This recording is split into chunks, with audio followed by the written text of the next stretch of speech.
everybody and welcome back to my channel. My name is Shaki and today we're going to be doing another GreenAthon review. So if you didn't know, I am hosting a year-long read-along / readathon of all of John Green's books. So far we have read quite a lot of them. We have read Turtles Way Down, we have read More Grace and More Grace and Abundance of Catherines, Paper Towns, which as you can see by the title is today's video, and also Looking for Alaska.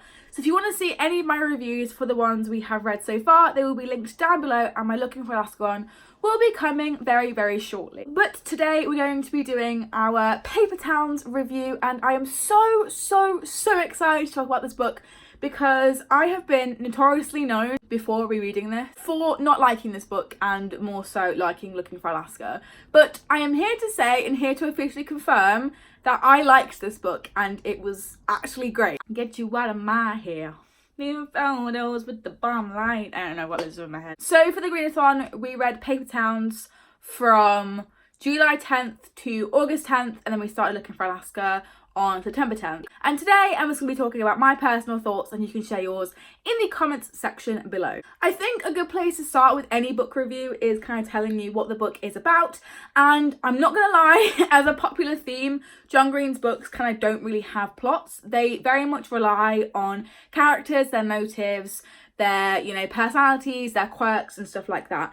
And I personally like that, but if you're not a character-driven person, you prefer a plot or a plot and a character-based book, then John Green's books probably aren't for you, and that is totally okay. But this is very much so like the rest of John Green's books in the fact that it doesn't really have a solid plot. It has characters that are interesting, and they have interesting ways of thinking and feeling. But the plot of this book is our main protagonist, Quentin, aka Q, who really likes this girl called Margot. She is his kind of like first high school crush, kind of first love kind of thing. I say kind of way too many times. He really likes her, he puts her on his pedestal, and she can basically do no wrong in his eyes. The thing about Margot is that she's really unpredictable, which, is a theme in John Green's books as well.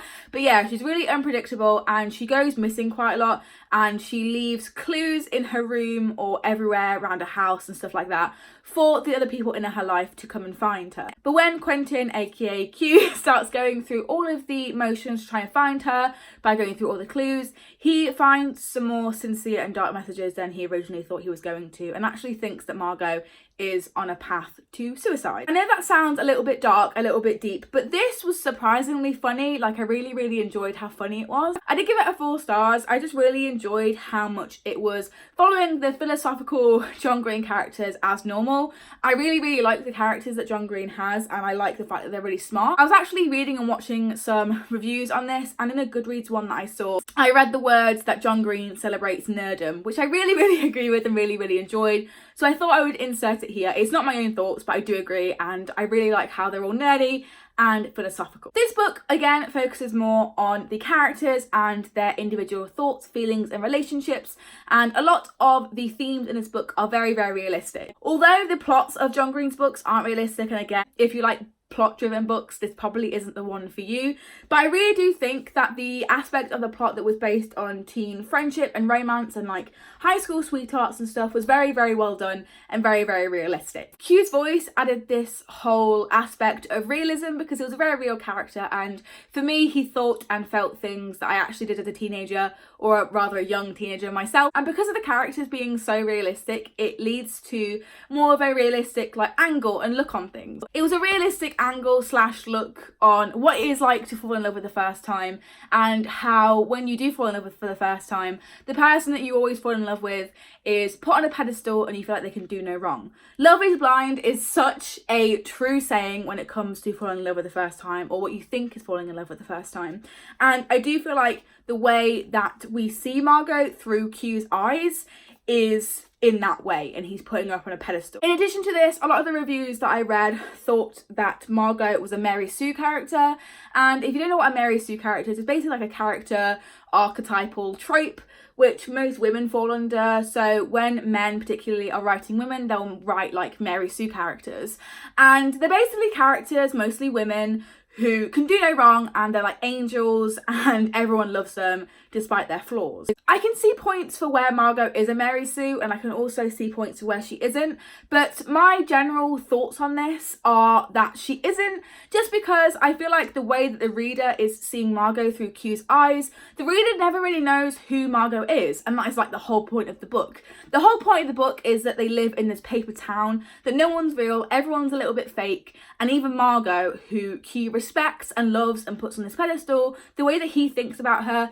isn't real. It isn't who she is. It's all these expectations to who he wants her to be, which that's not exactly a Mary Sue. We see Margot extremely flawed in the fact that she runs away all the time and her parents aren't even bothering to look for her because she does this often. That is a flaw. Then she can't be a Mary Sue. But I feel like the way that we're in Q's voice, we're in Q's perspective, and he loves her quite a lot. We see her and her flaws as kind of like brushed over, and that she might even be perfect because he loves her, and that's, you know, really clever of John Green in my opinion. Some other things I really liked about this were the poetry. I love the fact that it was very poetic, although I didn't like the way it was going down, how it was really scary, the fact that Q thought that Margot had killed herself and she was leaving really poetic clues for the gang to find, but it wasn't what I thought, and I'm really pleased that I didn't go down that route, because otherwise this rating wouldn't have been this high. One of the bigger reasons why I didn't particularly like this was because it is a carbon copy of John Green's other work, particularly Looking for Alaska. I think we all been knew that I love Looking for Alaska a lot, and I'm really excited to film the GreenAthon review for that. But I love these characters. I love the formula that John Green has for his older books. With Turtles All the Way Down, he's starting to break out with them a lot. But with his old books, you can see a bit of a pattern, and Looking for Alaska and Paper Towns follow the exact same one. It's a normally white nerdy kid fantasizing over a normally white nerdy girl who's very mysterious and really unpredictable, and it just so happens that I fell in love with that story in Looking for Alaska and not this one. I feel like you either really like the story in Looking for Alaska first and you don't really like this one, or you really like this one first and then Looking for Alaska is like a copy of this one. It just depends whichever one you read first in my opinion, and Looking for Alaska just grabbed me first. Those are kind of all the thoughts I had on Paper Towns. I didn't write anything down, so I'm sorry if this is a little bit like sporadic and stuff like that. But if you liked my review of Paper Towns by John Green, go ahead and give this review a big thumbs up and subscribe. We have 2 more books to read for the GreenAthon. That is The Fault in Our Stars, which we are starting on November 10th and reading until December 10th. Then we're going to finish off with the GreenAthon for the year